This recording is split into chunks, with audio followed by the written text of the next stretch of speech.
ہر شخص کو موت کا مزہ چکھنا ہے اور تم کو قیامت کے دن تمہارے اعمال کا پورا پورا بدلہ دیا جائے گا۔ تو جو شخص دوزخ سے دور رکھا گیا اور بہشت میں داخل کیا گیا وہ مراد کو پہنچ گیا، اور دنیا کی زندگی تو دھوکے کا سامان ہے۔ مومنو، جب تم نماز پڑھنے کا قصد کیا کرو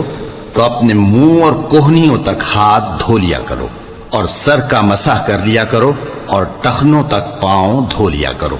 اور اگر جنابت کی حالت میں ہو تو نہا کر پاک ہو جایا کرو، اور اگر بیمار ہو یا سفر میں ہو یا کوئی تم میں سے بیت الخلا سے ہو کر آیا ہو یا تم نے عورتوں سے مقاربت کی ہو، پھر تمہیں پانی نہ مل سکے تو پاک مٹی لو اور اس سے منہ اور ہاتھوں کا مسح یعنی تیمم کر لو۔ اللہ تم پر کسی طرح کی تنگی نہیں کرنا چاہتا،